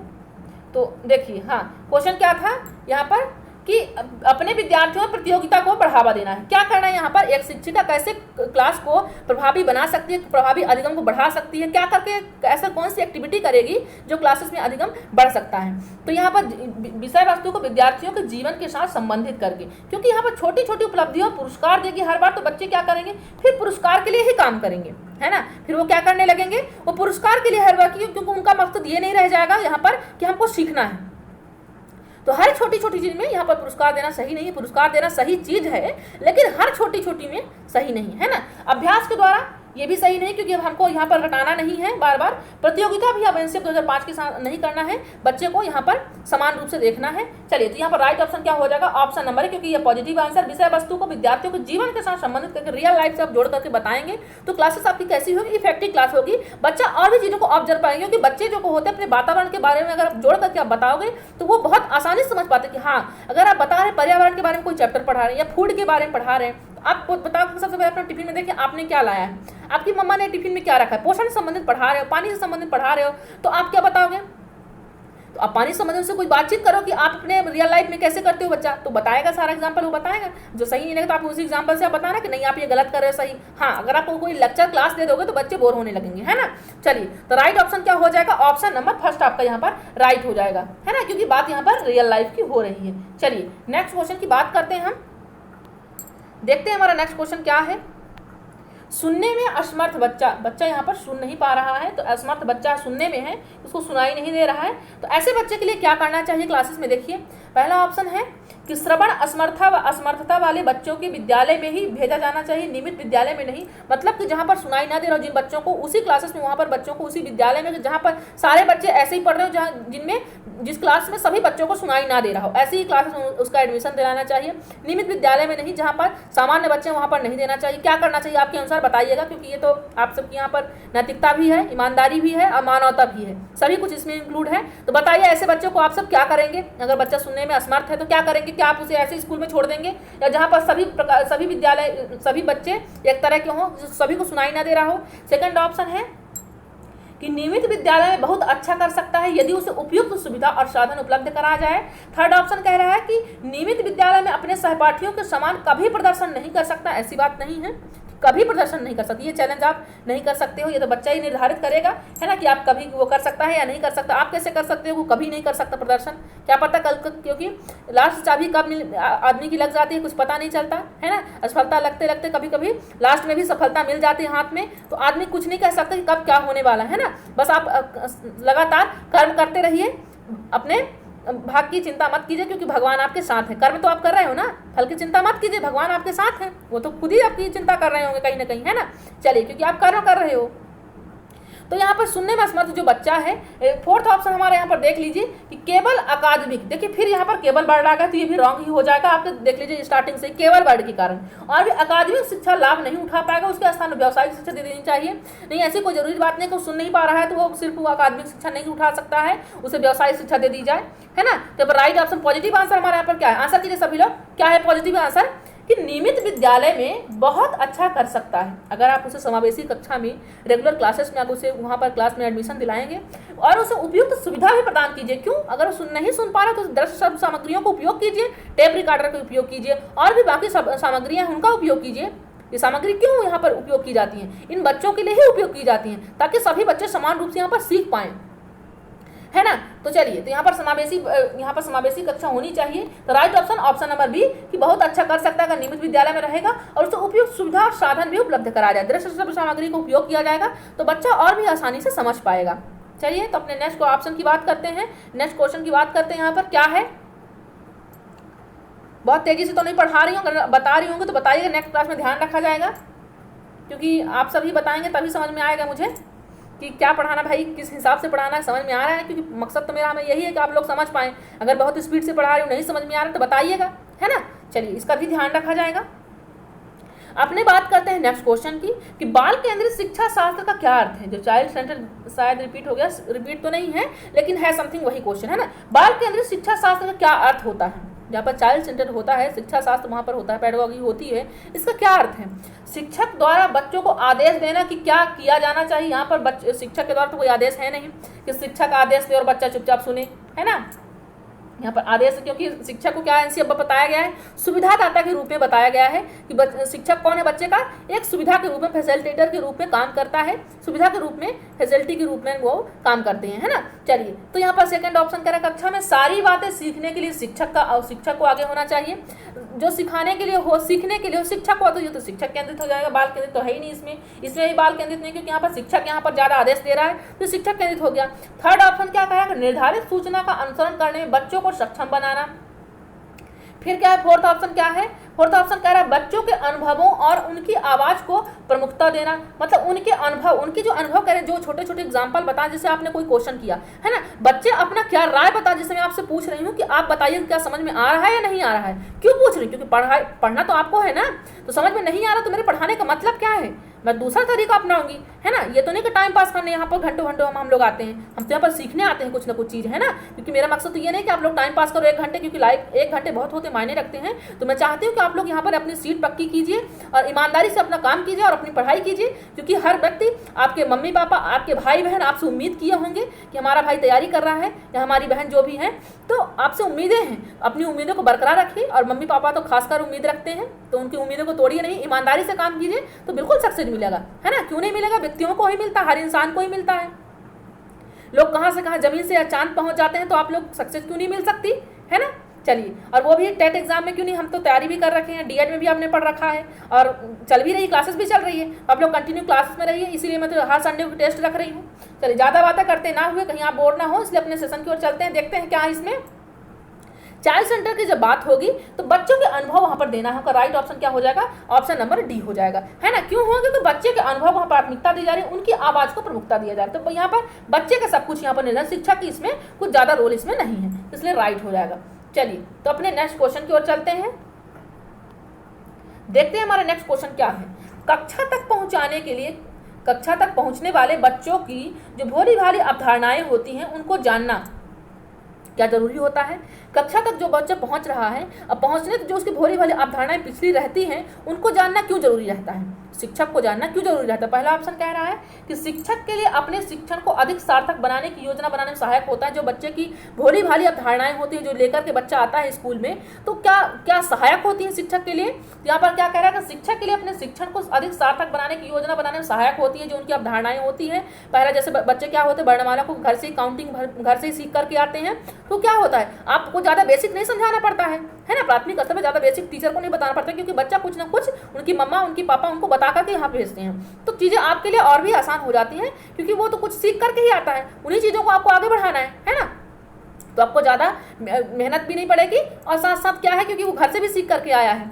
सेकंड ऑप्शन की बात हो रही है, शिक्षक की योजना और शिक्षण में रुकावट बन सकता है। नहीं, ऐसी बात नहीं है कि जो भी बच्चे जान रहे हैं, जो भी नॉलेज लेकर के आए हैं, तो हमारे शिक्षण योजना में रुकावट बनेंगे, तो बिल्कुल यहाँ पर रॉन्ग है ना। थर्ड ऑप्शन की बात हो रही है कि शिक्षक के हौसले को पस्त कर देता है। नहीं, ऐसी भी कोई बात नहीं है कि हौसले को पस्त कर देगा, इससे आपको कार्यभार बढ़ जाएगा, ये भी आपका रॉन्ग हो जाएगा। इतना गंदा वहाँ पर माहौल बनाकर बच्चा नहीं आता है कि आपके हौसले को पस्त कर देगा वो। फोर्थ ऑप्शन कह रहा है शिक्षक के किसी उद्देश्य की पूर्ति नहीं करता है। नहीं, ये भी आपका रॉन्ग है, क्योंकि शिक्षक के लिए अपने शिक्षण को सार्थक अधिक सार्थक बनाने की योजना बनाने में सहायक होता है। जो कुछ वो नॉलेज जानता है, बच्चा जानता है, और भी चीज़ों को वो सहायक हो रहा है, आगे चीज़ों को बताएगा वो शिक्षक, उसी से कनेक्ट कर लेकर इतना फ्रेंड से हमारा जानता है, बच्चा जानता है, इसी चीज़ों को थोड़ा हमें आगे बढ़ाना है ना। तो राइट ऑप्शन क्या हो जाएगा? ऑप्शन नंबर फर्स्ट हमारा राइट हो जाएगा। चलिए बात करते हैं नेक्स्ट क्वेश्चन की, देखते हैं क्या है नेक्स्ट क्वेश्चन हमारा आज का।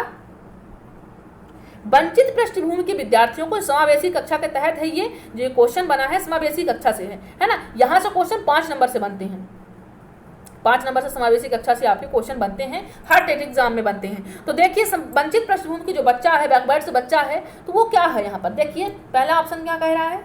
पहला ऑप्शन हमारा यहाँ पर कि उन्हें व्यावसायिक शिक्षा दी जानी चाहिए। जो वंचित पृष्ठभूमि के बच्चे आते हैं उनको व्यावसायिक शिक्षा दे देनी चाहिए, ताकि वो अपने माता पिता के पेशे का अनुसरण कर सके। अगर पिता क्या करें, कोई व्यवसाय करें, तो बच्चे भी कर सके। और दूसरा ऑप्शन क्या कह रहे हैं, उन्हें किसी भी प्रकार की शिक्षा नहीं देनी चाहिए। ऐसा तो है नहीं कि किसी प्रकार की शिक्षा देना ही नहीं है।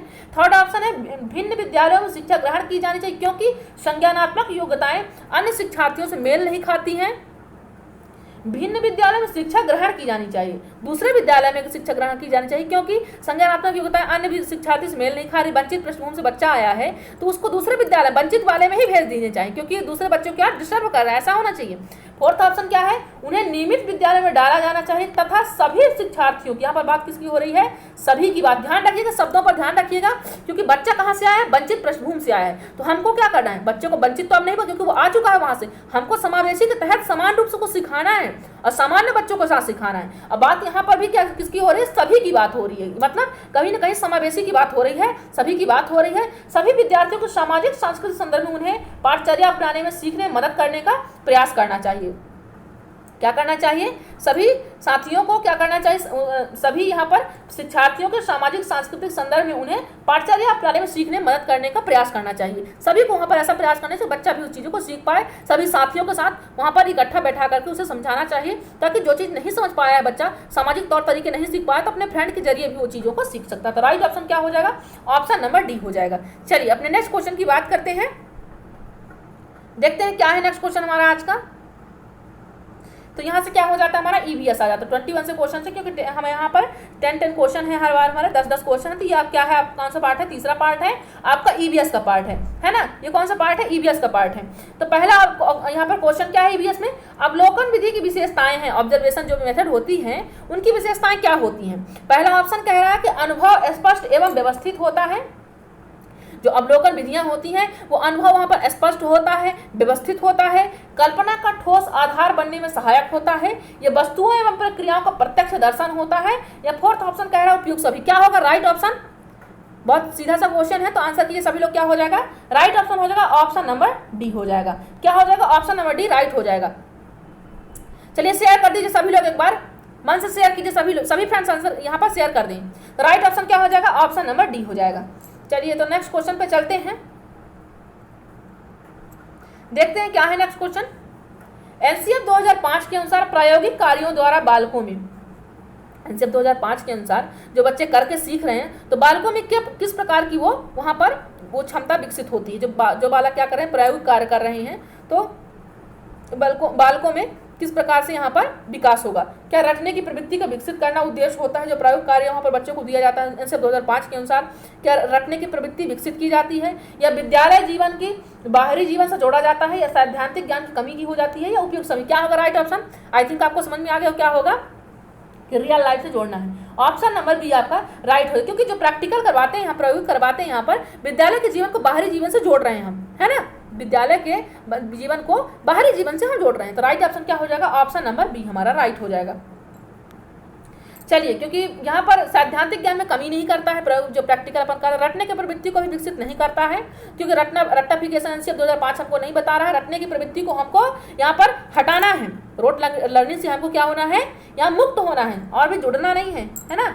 चलिए, इसीलिए कहती हूँ बार बार आप लोग समझिए, चीज़ों को समझिए, क्वेश्चन को तोड़िए आप लोग, और उम्मीद करती हूँ ये सेशन कुछ ही आप दिनों बाद आप लोग क्वेश्चन को तोड़ना और भी चीज़ों से आसान हो जाएगा आपको। बिल्कुल आप यहाँ पर क्वेश्चन को तोड़ पाएंगे, बस आप कंटिन्यू क्लासेस बस जुड़े रहिएगा, आपको सारी चीज़ें क्लियर हो जाएंगी, है ना। है, चलिए तो क्वेश्चन की बात करते हैं हम। क्या है क्वेश्चन में? किस सिद्धांत में बालक क्रियाशील रह करके सीखने का अवसर मिलता है? बच्चा कौन से ऐसी सिद्धांत है यहाँ पर जो दिए गए हैं, 4 सिद्धांत, ऐसा कौन सा सिद्धांत है जिसमें बच्चा क्या रहता है, क्रियाशील, एक्टिव रहता है बच्चा, और उसको सीखने का अवसर मिलता है? ऐसा कौन सा सिद्धांत है? क्या प्रेरणा का सिद्धांत है? इसमें जो मोटिवेशन मिलता है, तो मोटिवेशन उसको मिल रहा है, वो करके तो सीख नहीं रहा है, उसको तो सिर्फ मिल रहा है चीज़ों, वो तो अपने हाथों से, वो तो मोटिवेशन मिल रहा है, मतलब वो कहीं ना कहीं बाहरी भी मिल रहा है उसको, आंतरिक भी होता है, लेकिन मोटिवेशन क्या है, आपको बाहरी भी हो सकता है ना, पर्टिकुलर ये तो नहीं कि आपको अपने आप आपको मिल रहा है। पर यहाँ पर क्रियाशील की बात हो रही है कि मतलब स्वयं करके सीखना है आपको, क्योंकि सीखने का अवसर तभी आपको मिलेगा जब आप स्वयं करेंगे। क्रियाशीलता का सिद्धांत होगा, या रुचि व प्रेरणा का सिद्धांत होगा, या अभ्यास का होगा? अभ्यास का तो रेक्टिफिकेशन हो जाएगा।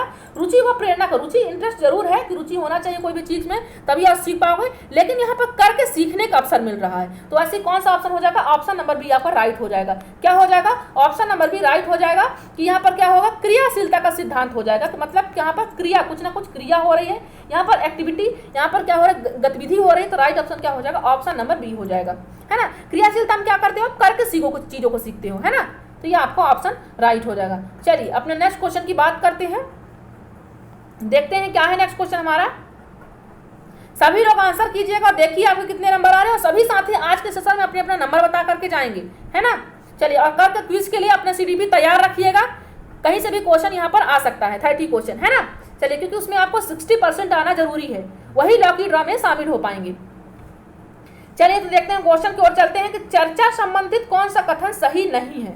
चर्चा जो डिस्कस होता है अपन क्लासेस में होता है, तो इनमें से कौन सा सत्य नहीं है। डिस्कस के बारे में हमको चर्चा की गई है कि जो चर्चाएं होती हैं, तो यहाँ पर चर्चाएं संबंध जो बात है, तो कौन सा सही नहीं है। क्या चर्चा अधिगम का एक माध्यम है, जो बच्चे जैसे आपस में चर्चा करते रहते क्लासेस में, तो क्या वो अधिगम का ही भाग होती है? सेकंड ऑप्शन है, चर्चा का उद्देश्य कक्षा के कार्य को संगठित करना होता है, या चर्चा केवल औपचारिक होती है।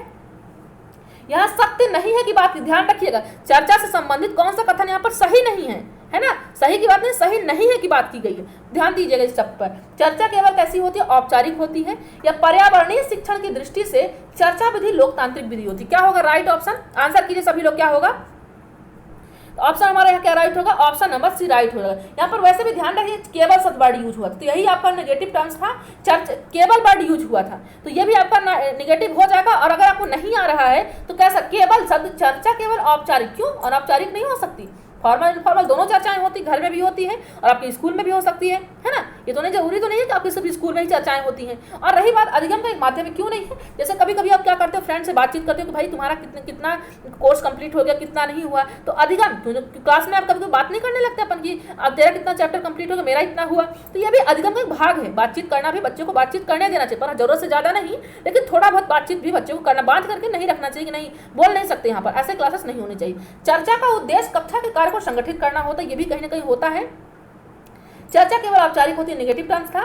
पर्यावरणीय शिक्षण की दृष्टि चर्चा विधि लोकतांत्रिक होती है, बिल्कुल ये डेमोक्रेटिक होती है, तो ये भी आपका राइट ऑप्शन हो जाएगा, है ना। तो यहाँ पर यह क्या होगा, यहाँ पर चर्चा केवल औपचारिक होती है, तो यहाँ पर नेगेटिव हो जाए, क्योंकि औपचारिक ही नहीं होगी, अनौपचारिक भी हो सकती है, मतलब चर्चाएं आपके घर में भी हो सकती हैं और बाहर भी हो सकती हैं।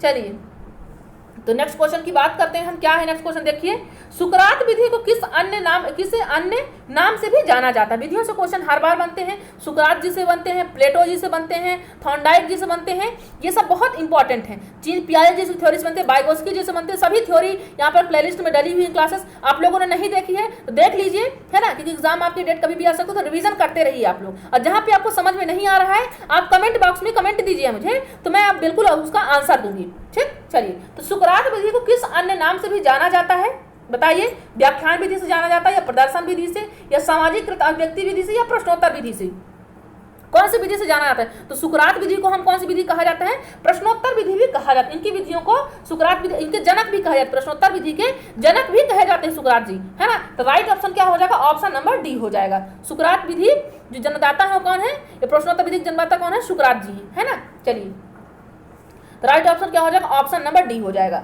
बहुत फेमस क्वेश्चन है सुकरात विधि से, आप लोग ध्यान दीजिएगा। नेक्स्ट क्वेश्चन की बात करते हैं कि पर्यावरण अध्ययन विषय में प्रयोगात्मक कार्यों से विद्यार्थियों में कैसा दृष्टिकोण विकसित होता है। जब बच्चे क्या करते हैं, वहाँ पर प्रैक्टिकल करते हैं, वहाँ पर जो चीज़ों को खुद ऑब्जर्व कर रहे हैं, तो विद्यार्थियों में कैसा दृष्टिकोण विकसित होता है। या अन्वेषणात्मक दृष्टिकोण विकसित होता है, या रचनात्मक दृष्टिकोण होता है, या उपयुक्त सभी होता है, या वैज्ञानिक दृष्टिकोण क्या होता है। उम्मीद करती हूँ क्वेश्चन बहुत सीधा सा है, आप लोग को समझ आएगा। आप लोग का राइट ऑप्शन हो क्या होगा, बताइए। तो देखो, जैसे अपन क्या किए, पौधों के बारे में बता रहे हैं, पौधों के संरक्षण के बारे में बता रहे हैं, वायु के बारे में बता रहे हैं, हवाओं के बारे में बता रहे हैं, ऑक्सीजन के बारे में बता, कार्बन डाइऑक्साइड के बारे में बताएं, तो बच्चों क्या करें, बताएंगे कि देखिए बेटा, अगर पेड़ पौधे अगर आप कटाई करोगे तो हमको क्या नहीं, ऑक्सीजन नहीं मिलेगा, है ना। तो हमें वहाँ भी सिर्फ हवाएं मिलती है, शुद्ध हवाएं मिलती हैं हमको, और एक अलग ही ताजगी मिलती है पौधों से हमें। तो ये सब कुछ चीज़ आप सिखाओगे तो बच्चे क्या करेगा, बच्चे को आप कहाँ ले जाओगे, पौधों के पास ले जाओगे, तो वो अन्वेषण जांच भी करेगा पौधों को, रचनात्मक क्रिएटिविटी भी उसके मन के अंदर कि हाँ नहीं, हमको पेड़ों कटाई नहीं करना चाहिए। वैज्ञानिक और भी खोज धीरे धीरे अपनी चीजों में वैज्ञानिक दृष्टिकोण तरीके से खोजबीन करेगा कि नहीं, हमको ऐसा नहीं करना चाहिए, है ना, और क्यों नहीं करना चाहिए, कैसे नहीं करना चाहिए, चीजों को वो धीरे धीरे खोज करेगा। तो राइट ऑप्शन क्या हो जाएगा, ऑप्शन नंबर सी, उपयुक्त सभी हो जाएगा। राइट ऑप्शन, ये तीनों ऑप्शन आपके सही है ना। चलिए, तो अपने नेक्स्ट क्वेश्चन की बात करते हैं हम। क्या है नेक्स्ट क्वेश्चन, देख लीजिए। प्रयत्न एवं त्रुटि सिद्धांत के प्रतिपादक कौन है। प्रयत्न एवं त्रुटि के सिद्धांत के प्रतिपादक कौन है, बताइए, आंसर कीजिए। थॉर्नडाइक जी हैं, या मैस्लो जी हैं, या जीन पियाजे जी हैं, वाइगोत्स्की जी हैं, कौन है, आंसर कीजिए। बोर मत होइएगा, 3 क्वेश्चन और बचे हैं, 30 क्वेश्चन टोटल हैं, यहाँ पर 3 पार्ट थे, तो बोर बिल्कुल नहीं होना है ना। चलिए, तो बता देती हूँ 3 क्वेश्चन, क्योंकि बहुत सारे साथी पूछने लगते हैं मैम आप कितना बचा है, तो 3 क्वेश्चन और बचा है। देख लीजिए, प्रयत्न एवं त्रुटि के सिद्धांत के प्रतिपादक कौन है। क्या मैस्लो जी है, तो मैस्लो जी को आपको पता है आवश्यकता के सिद्धांत इन्होंने दिया है कि जो व्यक्ति की क्या होती है, मूलभूत आवश्यकताएं होती हैं, इन्होंने बताया है 5 प्रकार की आवश्यकताएं इन्होंने बताया है ना, रोटी, कपड़ा, मकान और बाकी के बारे में इन्होंने बताया है। अगर मैस्लो जी की थ्योरी पढ़ना चाहते हैं तो कमेंट कीजिएगा, हम उनकी थ्योरी भी पढ़ेंगे। जीन पियाजे जी ने क्या बताया है, या वाइगोत्स्की जी ने बताया है, क्या बताया है, आंसर कीजिए। तो राइट ऑप्शन क्या हो जाएगा, प्रयत्न एवं त्रुटि का सिद्धांत इन्होंने बताया, थॉर्नडाइक जी ने बताया है प्रयत्न एवं त्रुटि, है ना, कि अगर कोई चीज क्या करोगे, प्रयत्न करते हो तो उसमें थोड़ी बहुत त्रुटि भी आएगी, लेकिन उस त्रुटि एक अधिगम का भाग ही होती है, अलग कोई त्रुटि नहीं होती है। हाँ, त्रुटि आती जाएंगे, धीरे धीरे वो क्लियर भी हो जाएगा वो चीज, लेकिन आप प्रयत्न करोगे तभी वहां पर त्रुटियां, क्योंकि प्रयत्न ही नहीं होगा त्रुटि कहाँ से आएगी, है ना, जो थॉर्नडाइक जी ने कहा है। चलिए, तो बात करके हम नेक्स्ट क्वेश्चन की बात करते हैं। क्या है नेक्स्ट क्वेश्चन, देखते हैं। एनसीईआरटी पाठ्य पुस्तकों में, एनसीईआरटी की जो पाठ्य पुस्तकें होती हैं उन्हें पर्यावरण अध्ययन को उच्च प्राथमिकता और स्थान दिया गया। एनसीईआरटी की पुस्तकों में पर्यावरण अध्ययन को उच्च प्राथमिकता और स्थान दिया गया, क्यों दिया गया, आंसर कीजिए। पहला ऑप्शन है अधिक संख्या में अभ्यास प्रश्नों को शामिल करने के लिए। यहाँ पर जब पर्यावरण अध्ययन को उच्च प्राथमिकता और स्थान दिया गया है एनसीईआरटी पुस्तकों में, तो किसको स्थान दिया गया, क्या अभ्यास प्रश्नों को सीमित करने के लिए कि अधिक संख्या में हो, अब कैसा हो, अधिक संख्या में अभ्यास प्रश्नों को शामिल करने के लिए दिया गया है, फोकस किया गया एनसीईआरटी में, या चिंतन और विस्मय के लिए शिक्षार्थियों को अवसर उपलब्ध कराने के लिए किया गया है। थर्ड ऑप्शन तकनीकी शब्दावली के सटीक परिभाषाएं के लिए किया गया है। फोर्थ ऑप्शन क्या है, विषय की आधारभूत संकल्पनाओं की व्याख्या करने के। देखिए, आपको व्याख्या करने के लिए कोई कोई भी सब्जेक्ट आपको यहाँ पर फोकस नहीं कर, व्याख्या करना हो, मुद्दे हो, परिभाषाएं हो, केवल हो, मात्र हो, ये सारे वर्ड निगेटिव टर्म्स हैं, ये आपको फोकस नहीं करती है। कोई भी सब्जेक्ट हो ये आपको फोकस नहीं करती है ना, कि हम आपको क्या कर व्याख्या दिलाते रहें, व्याख्या देते रहें, आप चीज़ों को समझ ही ना पाओ। तो व्याख्या ही बस हमारा उद्देश्य यहाँ पर नहीं होता। व्याख्या के कारण ये आपका यहाँ पर रॉन्ग हो जाता है, परिभाषाओं के कारण ये आपका रॉन्ग हो जाता है। कहिएगा तो मैं इसका वीडियो बना दूंगी कि आपको कौन कौन से वर्ड निगेटिव टर्म्स हैं, तो उसका भी वीडियो बना दूंगा ताकि आप चीज़ों को और भी आसानी से समझ पाओ। फिर यहाँ पर क्या हो रहा है, पहले ऑप्शन में क्या बताया, अधिक संख्या में प्रश्नों को सामने ही, ऐसा नहीं है कि हम 100 यहाँ पर चैप्टर कितने रख दें, 50 रख दें, 80 चैप्टर रख दें, बच्चा क्या होगा क्लास में पढ़ाई नहीं करेगा, क्योंकि इतने चैप्टर बच्चे बोर होने लगेंगे पढ़ने में, है ना। कि क्लासेस ही नहीं यहाँ पर एंड हो रही हैं, जैसा कि छोटा बच्चा है तो यहाँ पर ऐसा कुछ यहाँ पर नहीं दिया गया है। फिर बी ऑप्शन क्या कह रहा है, चिंतन और विस्मय के लिए, यहाँ पर चिंतन की बात की गई है, खोज की बात की गई है। चिंतन करेगा व्यक्ति, अपना दिमाग लगाएगा, व्यक्तिगत दिमाग लगा, तो खोज कर रहा है तभी तो वो, इसलिए आपका पॉजिटिव टर्म से चिंतन है। यहाँ पर चिंतन और विस्मय के लिए शिक्षार्थियों को अवसर भी दिया जा रहा है उपलब्ध कराने के लिए। यहाँ पर जब फोकस किया गया एनसीईआरटी की पाठ्य पुस्तकों में पर्यावरण अध्ययन, तो उच्च प्राथमिकता किसको दिया गया, बच्चा क्या करे, करके सीखे, है ना। अब बच्चों को ऐसा क्रिएटिविटी माहौल आप दो क्लास में कि बच्चे को कैसा अवसर हो, बच्चा सोच पाए, अपने चीजों को ऑब्जर्व कर पाए, है ना। तो राइट ऑप्शन क्या हो जाएगा, ऑप्शन नंबर बी हो जाएगा। चलिए नेक्स्ट क्वेश्चन की बात करते हैं, हम देखते हैं क्या है नेक्स्ट क्वेश्चन आज का। पर्यावरण अध्ययन की एक कक्षा में, पर्यावरण की एक कक्षा है में शिक्षक विद्यार्थियों से उनकी गर्मी की छुट्टियों में किए गए भ्रमण पर बातचीत कर रहा है। पर्यावरण अध्ययन की कक्षा है, कोई एक कक्षा है, तो शिक्षक विद्यार्थियों से क्या, शिक्षक जो है विद्यार्थियों कैसी चर्चा कर रहे हैं, गर्मी की छुट्टियों में किए गए भ्रमण पर बातचीत करें कि आपने गर्मी की जैसे क्लासेस आने लगी जुलाई में, जुलाई के पहले जो ऐसे मई जून में आपकी छुट्टियां चल रही थी, उन छुट्टियों में भ्रमण की आपने कहाँ कहाँ घूमा, मम्मा के यहाँ गए या नानी के घर गए या अपने घर गए, कहाँ भी गए, तो भ्रमण की वो बातचीत कर रहे हैं वहाँ पर शिक्षक बच्चों से भ्रमण के बारे में कि आपने कहाँ कहाँ घूमा, मतलब कहाँ कहाँ आपने ट्रेवल किया अब तक जो बाकी छुट्टी आपकी बीत गई। तो क्यों बातचीत क्यों कर रहा है, भ्रमण के बारे में क्यों बातचीत कर रहा है। क्या पहला ऑप्शन विद्यार्थियों से प्राप्त सूचनाएं पाठ्यक्रम पूरा करेंगी, जो यहाँ पर ये क्या ले रहा है, बातचीत कर रहा है, तो क्या वो सूचनाएं प्राप्त कर रहे हैं क्योंकि पाठ्यक्रम पूरा करेंगे, वह अपना समय बिताने के लिए कार्य कर रहे हैं। इस तरह शिक्षक जिज्ञासु बच्चे राष्ट्र निर्माण के लिए आवश्यक होते हैं, यह विद्यार्थियों के अनुभव ज्ञान रचना का आधार है। आंसर कीजिए क्या होगा, इसका राइट ऑप्शन क्या हो जाएगा, बताइए सभी लोग क्या होगा इसका राइट ऑप्शन। तो ऑप्शन नंबर डी हमारा राइट हो जाएगा। क्या हो जाएगा, ऑप्शन नंबर डी राइट हो जाएगा। क्यों हो जाएगा बताइए, क्योंकि बात यहाँ पर अनुभव की हो रही है ना, ज्ञान की हो रही, रचना की हो रही, इन सब का आधार है। विद्यार्थी कैसा है, अनुभव का, ज्ञान का, रचना का आधार है, मतलब वो चीजों को ऑब्जर्व किया है। अब बच्चे से अगर छुट्टियों में घूमने के बारे में पूछेंगे तो यहाँ पर क्या होगा, जैसे कि आप सब जानते हैं कि यहाँ पर थीम ईवीएस की जो थीम है, 6 थीम है, उनमें से भ्रमण भी एक, ट्रेवल भी, यात्रा भी एक आपका